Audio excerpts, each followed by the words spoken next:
इनमें से अधिकांश राशियाँ आपकी जानी पहचानी होंगी। यदि कोई अपरिचित हो तो भी चिंता न करें और आगे बढ़ते जाएं।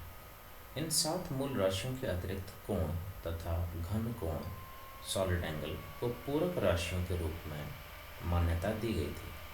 कोण का एसआई मात्रक रेडियन है, जिसे RAD लिखते हैं, और घन कोण का एसआई मात्रक स्टेरेडियन है, जिसे SR लिखते हैं।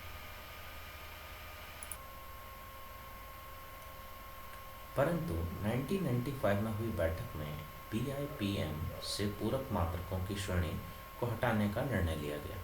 अब ये विभिन्न राशियों के रूप में मानी जाती हैं। इन मात्रकों की सटीक परिभाषा करना अपने आप में एक कठिन कार्य है। जैसे कितनी लंबाई को 1 मीटर कहेंगे, यह तय करने के लिए निम्नलिखित परिभाषा दी गई है। प्रकाश 1/299,792,458 सेकंड में निर्वात यानी वैक्यूम में जितनी दूरी चलता है उसे 1 मीटर कहते हैं। पुस्तक के अंत में परिशिष्ट 1 में सभी एसआई मात्रकों की परिभाषाएं दी गई हैं। हमारे अधिकांश कार्यकलापों में इन परिभाषाओं का उपयोग करने की जरूरत नहीं पड़ती, पर यदि आप विशेष प्रकार के शोध के लिए प्रयोग करेंगे तो इनकी जरूरत पड़ सकती है। एसआई उपसर्ग प्रीफिक्स। कई बार एसआई मात्रक हमारे उपयोग के लिए बहुत छोटे या बहुत बड़े होते हैं। एसआई पद्धति में कुछ विशेष उपसर्ग बनाए गए हैं। छोटी राशियों के लिए प्रायः मिली, माइक्रो, नैनो, पिको, फेम्टो आदि का प्रयोग करते हैं, और बड़ी राशियों के लिए किलो, मेगा, गीगा, टेरा आदि का प्रयोग करते हैं। इन्हें एसआई उपसर्ग प्रीफिक्स कहते हैं। इनके अर्थ नीचे सारणी 2.2 में बताए गए हैं। साथ ही इनके संकेत भी दिए गए हैं, जो मात्रकों के संकेत के पहले लगाए जाते हैं। फेम्टो एसआई उपसर्ग प्रीफिक्स फेम्टो 10⁻⁻15 को फेम्टो कहते हैं। संकेत है F। Pico 10⁻⁻12 P। Nano 10⁻⁻9 N। Micro 10⁻⁻6 micro. Milli 10⁻³ M। Kilo 10⁻³ K।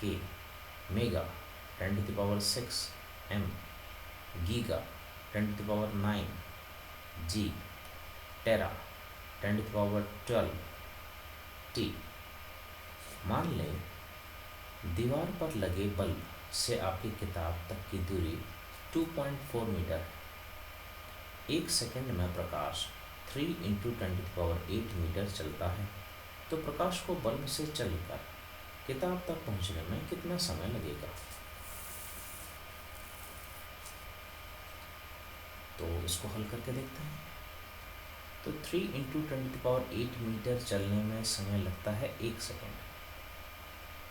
तो 2.4 मीटर चलने में समय लगेगा, ये जानने के लिए हम 2.4 मीटर को इससे डिवाइड कर देंगे। 3 × 10⁸ सेकंड में उत्तर आएगा। जब इसे हल करेंगे तो हमारे सामने ये वैल्यू सामने आती है 0.8 × 10⁻⁸ सेकंड, 8 × 10⁻⁹ सेकंड, और इसको हम ऐसे लिख सकते हैं। पर 10⁻⁹ को नैनो कहते हैं, अतः 8 × 10⁻⁹ s सेकंड को हम 8 नैनो सेकंड NS लिख सकते हैं। प्रकाश को बल्ब से किताब तक पहुंचने में 8 नैनो सेकंड का समय लगेगा। धन्यवाद।